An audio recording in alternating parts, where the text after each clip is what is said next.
اگر تم شکر ادا کرو گے میں اپنی نعمتیں اور بڑھا دوں گا، اس کے اندر کثرت کر دوں گا۔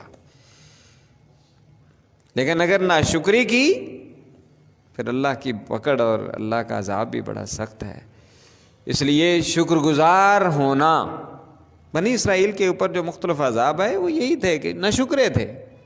اتنی نعمتیں دیں، بنا بنایا آسمان سے کھانا آ جاتا، پانی مانگا تو زمین سے چشمے جاری ہو گئے، کتنی بڑی فضیلت تھی اللہ تعالیٰ کے نبی صلی اللہ علیہ وسلم۔ دریا ہے، سمندر ہے اور دریا ہے، وہ پار کرنا ہے تو حکم کہ عصا مارو رستہ دے دے گا، پانی ادھر کا ادھر ادھر کا ادھر، درمیان سے خشک جگہ دے دی، جاؤ گزر جاؤ۔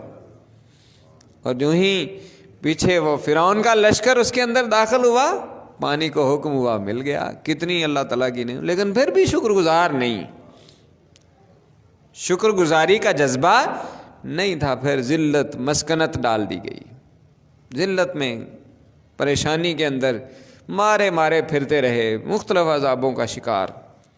اللہ کا شکر گزار ہونا یہ اللہ کی بڑی نعمت ہے، اس لیے ہر معاملے میں اللہ کا شکر ادا کرتے رہیں۔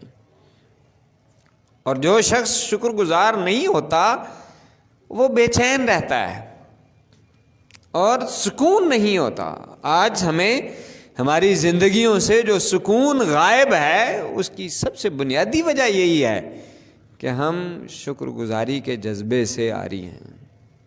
اللہ کی اتنی نعمتیں ہیں جو اللہ نے ہم پر عطا کی ہوئی ہیں، لیکن ہمارا دھیان اس طرف نہیں جاتا ہے، جو نہیں ملی ہوئی ان کی طرف جاتا ہے۔ جو نعمتیں ہمارے پاس نہیں ہیں ان کی طرف ہماری کوشش ہوتی ہے اور دھیان ہوتا ہے، لیکن جو ملی ہوئی ہیں ان کا شکریہ ادا نہیں کرتے۔